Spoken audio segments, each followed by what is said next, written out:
Assalamualaikum warahmatullahi wabarakatuh. Bismillah, alhamdulillah, wassalatu wassalamu ala rasulillah Sayyidina Muhammad ibn Abdullah wa ala alihi wa ashabihi wa mawala amma ba'du.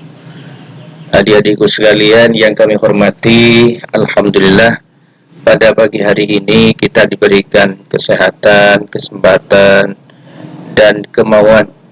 Semoga nikmat tersebut yang kita berikan oleh Allah kita maksimalkan untuk selalu talabul ilmi, untuk selalu kita mengasah diri, kemampuan diri, baik itu berkaitan dengan ilmu agama ataupun ilmu-ilmu yang lain, skill-skill yang lain yang sekiranya nantinya kita jadikan modal nanti di kemudian hari.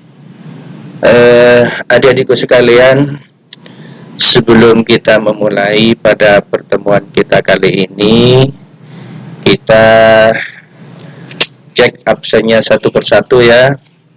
Mungkin pada pagi hari ini kita harapkan bisa masuk 100%.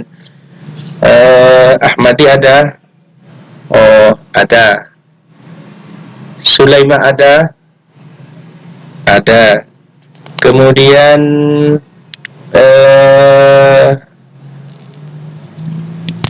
Muhammad Nasi ada? Ada. Dari sekian murid yang tertera di absen, alhamdulillah semuanya hadir pada pagi hari ini sebanyak 20 murid, satu rembel. Mudah-mudahan dengan kehadiran kita pada kali ini adalah menunjukkan bahwa kita serius dalam hal melanjutkan kegiatan belajar mengajar pada pagi hari ini. Anak-anakku sekalian, untuk selanjutnya sebagai rasa kita membangun nasionalisme kita terhadap bangsa kita, bahwa bangsa kita ini adalah didirikan dan dijaga pun oleh kita bersama, salah satunya membentuk rasa nasionalisme. Mari kita baca atau mengucapkan baca Pancasila bersama-sama. Mungkin ada adik-adikku sekalian yang bisa mimpin? Ada? Siapa kira-kira nak? Oh, Ruqayyah, silakan.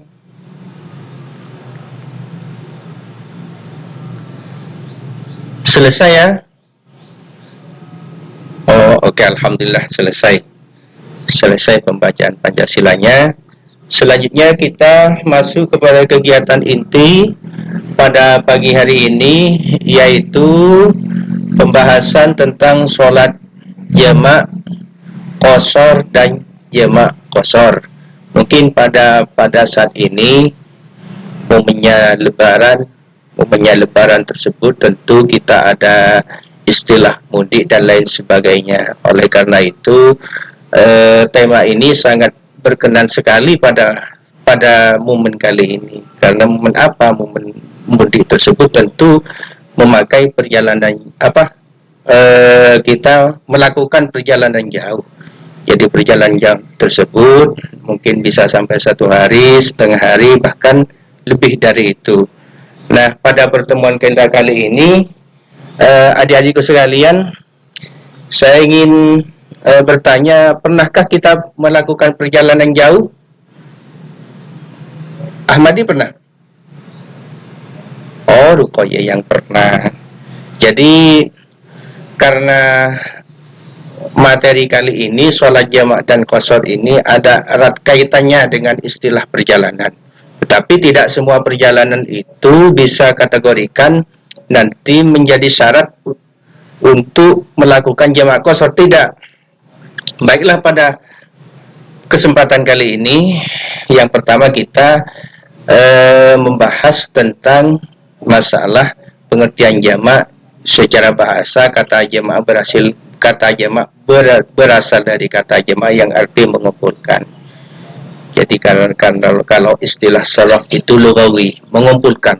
Ya, setiap apa yang dikumpulkan berarti itu jamak secara bahasa. Kemudian secara istilah, menurut istilah adalah mengumpulkan dua sholat fardu yang dikerjakan dalam waktu secara sendiri-sendiri. Jadi ada dua sholat fardu.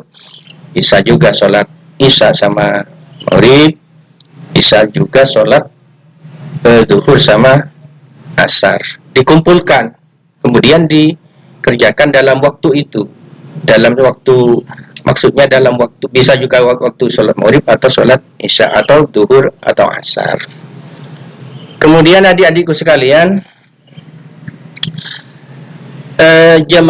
pengertian jamak sudah selesai. Sekarang poin yang kedua adalah macam-macam sholat jamak. Pertama adalah jamak takdim. Apa pengertian jamak takdim itu? Yaitu mengumpulkan dua sholat fardu dalam satu waktu yang dikerjakan pada waktu yang pertama. Jadi jamak takdim itu adalah mengerjakan sholat fardu dalam satu waktu dikerjakan pada waktu yang pertama. Contohnya, umpama sholat fardu apa maksudnya? Sholat fardu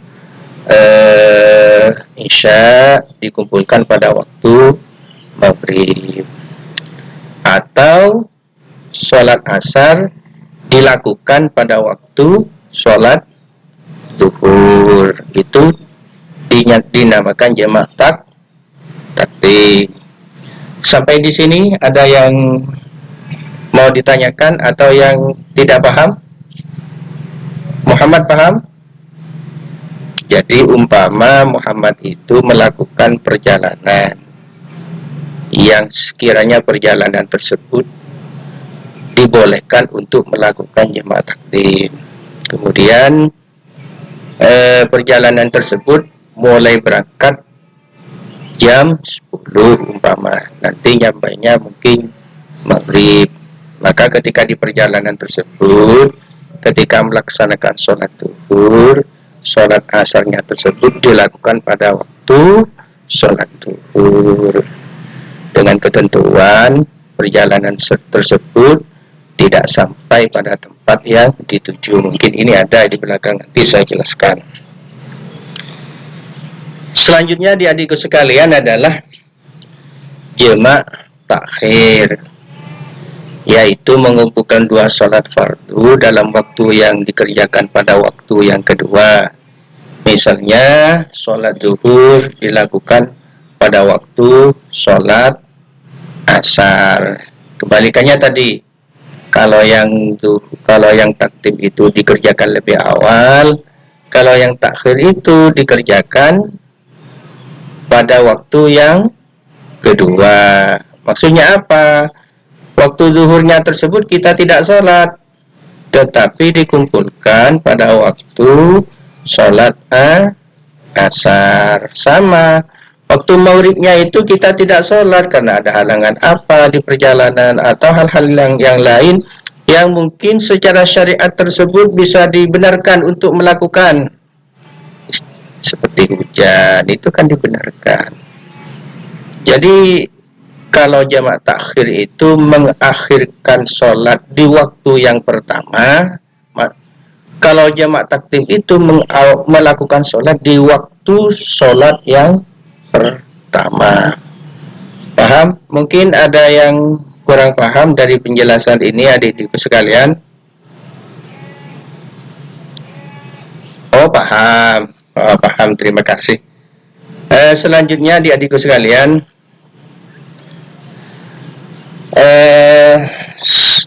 syarat sah sholat jamak. Jadi ada syaratnya.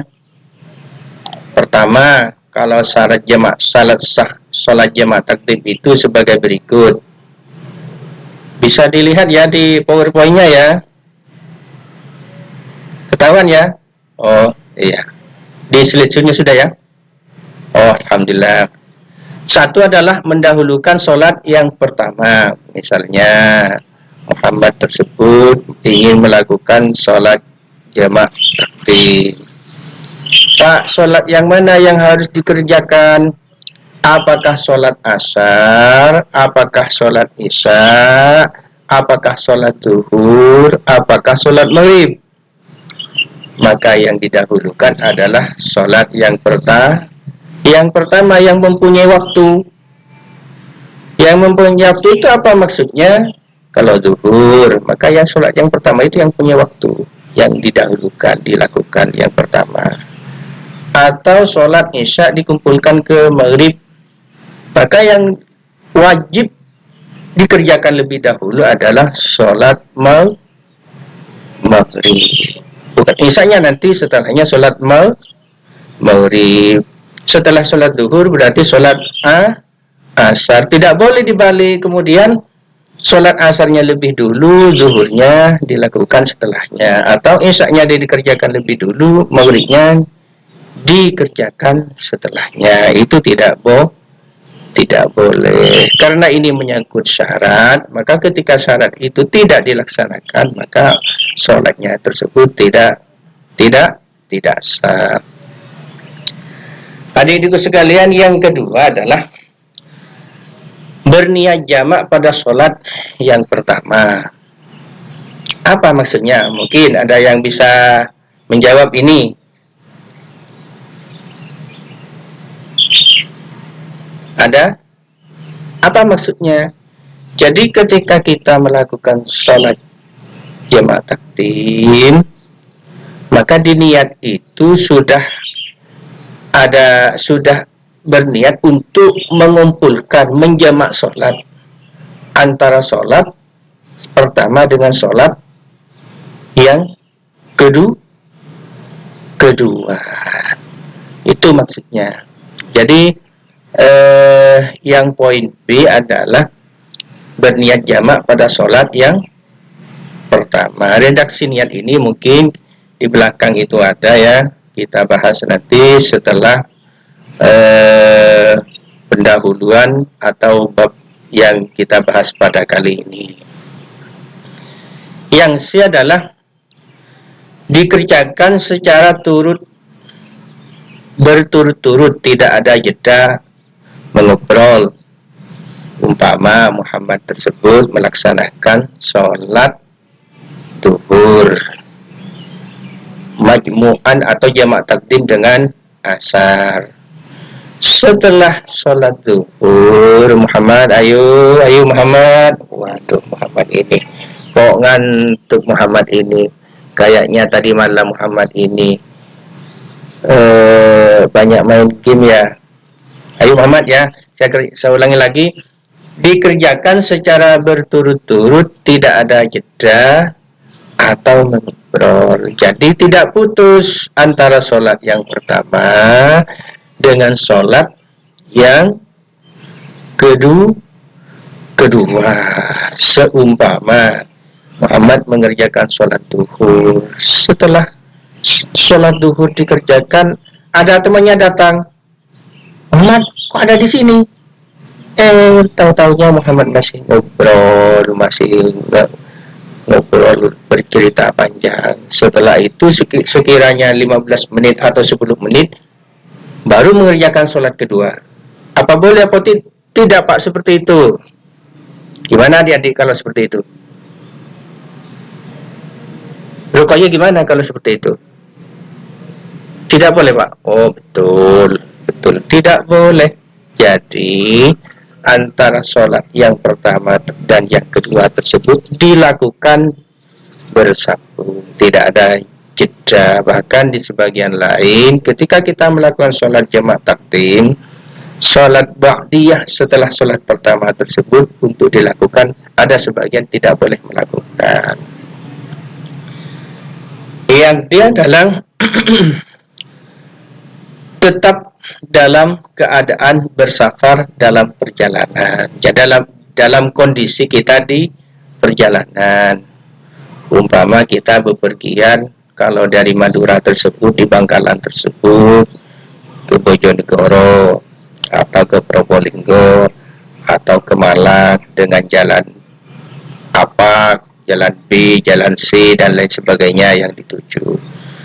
Maka sebelum sampai kepada tempat tujuan tersebut, boleh melakukan sholat Jamak di mana Pak? Di perjalanan bisa juga, umpama kalau ke Probolinggo itu di Nguling, kalau di Kemalang itu di mana itu di Lawang dan lain sebagainya. Jadi kondisi musafir tersebut belum sampai kepada tempat tujuan. Kalau sampai ke tempat tujuan maka tidak boleh, karena ini sholat jamaah tersebut dilakukan dalam kondisi emergensi, pengecualian, dalam kondisi musafir kemudian merasa kesulitan melaksanakan sholat pada waktunya, maka Allah memberikan rukhsah pada kita. Rukhsahnya apa Pak? Memberi kemudahan untuk mengumpulkan sholat, baik itu berupa jamaah takdim atau berupa jamaah takhir. Berarti kita Allah sayang pada kita, biar kita tidak tidak ada yang meninggalkan sholat. Jadi kalau sekiranya sulit, Allah memberikan rukhsah. Rukhsahnya apa? Rukhsahnya untuk menjamak sholat ketika dalam waktu perjalanan. Bisa dipahami adik-adikku sekalian? Bisa dipahami ya? Oke, selanjutnya adalah syarat sah sholat jamaah takhir sebagai berikut. Satu adalah berniat menjamakkan sholat. Yang paling tepat untuk itu adalah berlalunya waktu sholat yang pertama. Jadi berniat menjamakkan sholat tersebut, umpama kita ingin jamaah takhir, maka waktu itu ketika masuk sholat asar, karena waktu sholat yang berlalunya sholat yang pertama itu yang maksudnya kalau duhur ditakhirkan ke asar, maka ketika waktunya sholat duhur, sholat sudah habis. Bisa dipahami? Bisa dipahami ya? Sampai di sini ada yang kesulitan untuk pengertian pembahasan kita kali ini? Ada kesulitan atau bagaimana? Oke, selanjutnya ya. Tidak bermakmum kepada orang yang mukim, menetap. Jadi karena sholat jamak tersebut adalah pengecualian, maka tidak boleh bermakmum kepada orang yang menetap, yang melakukan sholat seperti biasanya. Seperti Muhammad ada perjalanan, melakukan perjalanan, di tengah perjalanan melakukan sholat jamak takhir. Kemudian ada orang yang melakukan sholat seperti biasanya, artinya orang mukim setempat. Orang mukim setempat melakukan seperti biasanya dalam rangka itu tidak melakukan jamaah takhir maksud saya. Maka dalam kondisi tersebut tidak boleh amat ya, tidak boleh ya. Bagus. Waduh, bagus. Kelas 10 7A ini memang bagus. Kemudian yang C adalah syarat sah yang lainnya sama dengan jamaah takdim, yang mulai dari poin A, B, C, D. Hanya yang berbeda hanya niat dan waktu pelaksanaannya. Jadi bisa dipahami ya. Oke, terima kasih. Selanjutnya, adik-adikku sekalian, kita bahas tentang sholat qashar. Poin 4 ya. Sholat qashar. Pengertian sholat qashar menurut istilah yaitu meringkas sholat fardu yang jumlah rakaatnya 4 menjadi 2. Adapun sholat fardu yang dapat diqashar adalah sholat zuhur, asyar, isya. Jadi kategori sholat yang bisa diqashar itu hanya 3. Kewajiban kita satu hari satu malam ada berapa sholat? 5 atau 6? Ahmad berapa? 5. Berarti yang bisa dikosor itu hanya 3. Kategori 3 itu apa maksudnya? Yang jumlah rakaatnya tersebut itu 4 rakaat. Kalau jumlah rakaatnya itu 4 rakaat, sholat apa saja? Berarti zuhur, kemudian asar, kemudian isya. Berarti 2 sholat tersebut tidak masuk kategori. Kategori apa maksudnya? Yang tidak masuk sholat maghrib sama sholat subuh. Kalau tidak masuk kategori ini apa Pak? Apa bisa dikosor? Tidak boleh. Maka 2 sholat tersebut tidak boleh dikosor dalam kondisi apapun. Maka kita melaksanakan atau melakukannya tersebut seperti biasanya. Maksudnya apa? Kalau zuhur 2 rakaat. Maksudnya kalau subuh 2 rakaat. Kalau maghrib 3 rakaat. Maka yang bisa itu sholat zuhur, asar, isya. Itu dijadikan 2. 2 apa maksudnya? 2 rakaat. Adik-adikku sekalian, Ruqayyah mungkin bisa menjawab pertanyaan saya yang satu ini. Tentang sholat qashar. Kemudian pengertian sholat qashar saya sudah jelaskan tadi, 2 sholat yang 4 rakaat dijadikan 2 sholat. Kemudian yang terdiri sholat zuhur, asar, isya. Kemudian dalam kondisi apa kita melaksanakan sholat qashar? Jadi ini menyangkut syarat yang 1, dalam perjalanan jauh. Artinya dalam perjalanan masafatul qasri. Itu kalau dirujuk di kitab fikih itu 85 kilo. Kalau 1 kecamatan, apakah bisa melakukan sholat qashar? Tidak bisa. Jadi dalam perjalanan jauh tersebut diukur dengan dalam keterangan di literasi kitab fikih tersebut menjelaskan yang dimaksud jauh tersebut adalah masafatul qasri tersebut adalah 85 kilo perjalanan. Jarak tempuh dari sini sampai mana kira-kira ada yang tahu? Sini Surabaya bisa? Bangkalan Surabaya bisa enggak? Muhammad bisa enggak? Oh, enggak bisa, terlalu dekat. Sini Probolinggo bisa enggak? Diukur bisa enggak? Oh, bisa.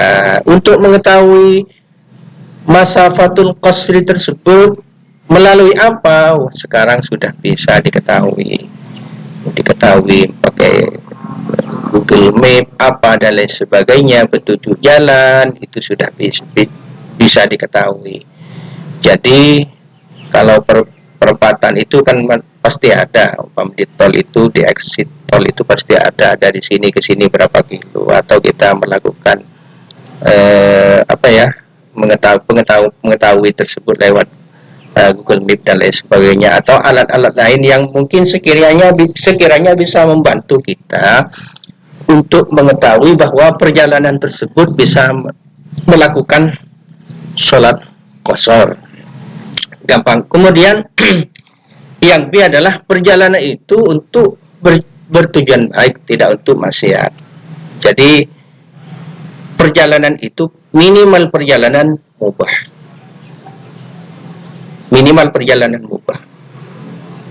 Kalau perjalanan haram itu adalah indikasinya kan maksiat. Ya minimal perjalanan yang diperbolehkan. Syukur-syukur perjalanan yang dianjurkan. Perjalanan yang dianjurkan itu seperti apa? Ya seperti kita silaturahim, seperti kita menghadiri undangan ke manten, umpama ini kan bulan manten, bulan sekarang ini. seperti kita menghadiri kematian atau resepsi maksud saya, seperti kita dalam rangka perjalanan untuk thalabul ilmi, mengikuti pelatihan, mengikuti seminar, diklat dan lain sebagainya. Tidak dalam kondisi perjalanan untuk maksiat. Jadi niat dari awal itu pasti ketahuan. Jadi ketika kita melakukan perjalanan itu, niat dari awal itu pasti ketahuan. Tujuannya apa kira-kira? Itu sudah ada di dalam hati itu. Artinya di dalam pikiran itu sudah ada, terbersit apa saya mau ke sana itu. Nah, maka dari itu bisa ketahuan dari niat, dari iktikad yang kita tuju tersebut untuk apa. Kalau untuk maksiat ya tidak boleh untuk melakukan sholat qashar tersebut, karena sholat qashar tersebut menjadi rukhsah tersebut hanya untuk perjalanan yang diperbolehkan. Kalau untuk maksiat itu tidak boleh karena ada kontradiksi itu.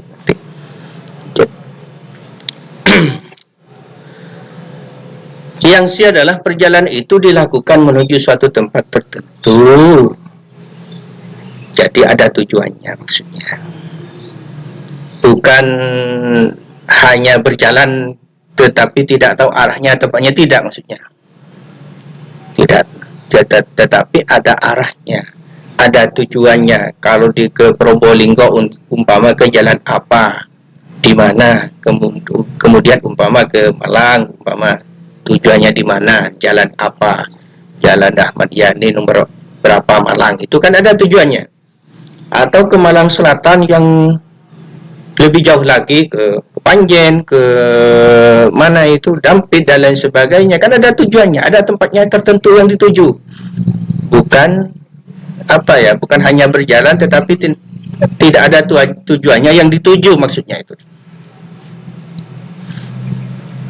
Yang dia adalah dalam keadaan ketakutan perang, sakit, hujan lebat, angin topan, bencana alam. Mungkin kalau dalam kondisi perang, mungkin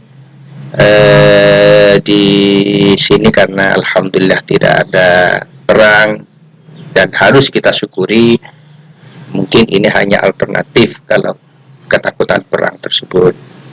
Mungkin yang selanjutnya terkait dengan sakit. Sakit ini kan bermacam-macam. Jadi untuk memperbolehkan sholat qashar, seperti sakit yang sekiranya tersebut untuk setiap waktu kita tidak bisa menjaga, seperti sakit wisir ya. Wisir apa maksudnya itu anak-anak ya, yang biasanya, mohon maaf ya, yang ketika kita mengeluarkan air kecil itu selalu tidak tuntas itu loh, kadang keluar terus. Itu kan ketika ya kita melaksanakan sholat umpama ya, dalam kondisi itu keluar terus, itu kan hadas, kan tidak mungkin kita tanpa wudu kita sholat. Jadi dalam sakit seperti itu, wisir apa maksudnya anak? Muhammad mungkin ngerti ya? Oh ya, betul. Ya, dalam kondisi semacam itu ya mungkin kita harus mempunyai alternatif daripada kita nanti sholatnya tidak sampai tuntas, kemudian penyakitnya itu sudah kambuh lagi itu. Atau sakit-sakit yang lain yang sekiranya itu akut itu loh, sekiranya akut tidak bisa berdiri dengan lama atau lain sebagainya, itu boleh saja gitu loh. Atau hujan lebat, sekarang musim hujan ini di Madura ini. Tapi ukuran hujan lebat itu Pak seperti apa? Wah, ini saya yang kurang tahu, nanti saya tanyakan ke Pak dosen ini ya. Karena kalau ukuran hujan lebat ini sama dengan dalam kita membahas dalam perjalanan jauh. Pak, kalau perjalanan jauh itu yang diukur itu apakah capeknya ataukah hanya jaraknya? Maksudnya gini, kita ke atas lagi nih kayaknya. Ada orang bepergian Surabaya Semarang lewat. pakai pesawat. Kalau pakai pesawat Surabaya Semarang itu, kalau ukuran jauh itu lebih dari masafatul qasri. Lebih. Tetapi ketika naik pesawat itu kan hanya setengah jam, kurang lebih segitu. Tetapi di dalam pesawat itu kan tidak ada penat, tidak ada rasa capek dan lain sebagainya gitu loh. Apakah boleh apa? Kalau dilihat dari konteks perjalanan kan boleh kan? Tetapi dari konteks capeknya dan lain sebagainya, karena naik pesawat kan tidak sebegitu capek kan gitu sih. Jadi kalau hal ini saya kurang paham juga, nanti bapak-bapak yang bisa menjelaskan. Jadi dari masafatul qasr itu, apakah yang diukur itu hanya jarak tempuhnya atau ilat dari perjalanan yang capeknya tersebut? Sama dengan ini, hujan lebat ini ukurannya itu seperti apa? Itu karena indikatornya ini kan harus jelas dan tegas ini. Karena kalau ini tidak jelas, bisa juga kategori hujan lebat tersebut berbeda persepsi antara kita dengan antara Muhammad dengan juga ini kan, hujan lebat ini seperti apa? Ini kan nanti sudah lain. Atau angin topan, kalau angin topan ini sudah sepakat. Jadi angin topan ini mungkin angin yang sekiranya tersebut bisa membawa kemudaratan seperti atap rumah, itu bisa bisa kena, atau ada pohon-pohon besar yang sekiranya tumbang di pinggir jalan itu, jadi bisa mengqashar sholat. Dan yang lain adalah bencana alam. Jadi bencana alam tersebut bisa berupa longsor, bisa berupa banjir rob kalau yang di dekat dengan pantai. Kalau saya yang pegunungan, alhamdulillah, kalau di MTS kita ini kan ada di pinggir sawah, maka tidak mungkin hujan rob. Yang ada adalah kekeringan. Kekeringan itu biasanya terjadi di tempat kita, itu salah satu bencana juga gitu loh, bencana alam juga gitu. Karena nanti indikator bencana itu ada yang sifatnya tetap dan ada yang sifatnya berkala. Adik-adikku sekalian, ada yang ngantuk ini, gimana ini? Bapak gurunya ini menerangkan sedemikian rupa, kok muridnya ngantuk? Ini kurang gizi kayaknya ini. Aduh, jagain jangan ngantuk ini. Aduh, bukunya ini sampai ada di bawah. Yang jumlah rakaatnya harus 4, bukan sholat qadha. Jumlah rakaatnya harus 4 dan bukan sholat qadha. Jadi yang dimaksud bukan sholat qadha tersebut masih ada waktu itu, bukan sholat qadha. Umpama kita kemarin sakit dan lain sebagainya, tidak bisa melaksanakan sholat, sehingga sholatnya tersebut, sholat qadha tersebut kita ganti qadha plus qasar, tidak boleh. Jumlah rakaatnya harus 4 itu apa ya? Duhur, asar, isya. Kemudian tidak qadha tersebut, umpama ada yang menanya, umpama sih, Pak, saya kemarin sakit. Kemudian sakit kenapa nak? Saya tidak bisa sholat. Tidak sholat kenapa nak? Sakit, maka saya punya hutang sholat. Kemudian Pak, saya ingin mengqadha sholat tersebut, yang isya, duhur 4, yang sifatnya 4 tersebut, kita mencari yang diskon. Diskon apa? Ya 2 rakaat untuk diqashar. Tidak boleh. Yang sifatnya qadha tetap qadha, dilaksanakan seperti biasanya. Yang 4 itu ya tidak boleh diqashar. Salat qadha kemudian diqashar, tidak boleh. Selanjutnya adik-adikku sekalian, tidak bermakmum kepada orang yang menetap itu, mungkin di sholat jamaah itu sudah dijelaskan tadi, saya sudah panjang lebar. Yang dimaksud orang menetap itu apa? Berarti mukimin itu apa? Berarti orang yang menetap di suatu tempat, tidak dalam perjalanan. Jadi kalau umpama bermakmum kepada orang yang mengqashar ya sama dengan orang yang mengqashar. Bermakmum kepada orang yang menetap ya tidak boleh. Ya, bermakmum kepada orang mukimin yang menetap di suatu tempat tersebut tidak dalam rangka berjalan, maka tidak boleh. Yang dia adalah mengetahui bahwa ia boleh mengqashar sholat sadar. Mengetahui berarti sadar. Mengetahui bahwa ia boleh mengqashar sholat berarti sadar. Tidak ada keterpaksaan dan lain sebagainya, bahwa kita mengetahui bahwa ya kita dalam perjalanan kita tahu bahwa ini diperbolehkan oleh Allah untuk mengqashar sholat. Itu yang yakin. Adik-adikku sekalian, tentu pembahasan kita kali ini ya karena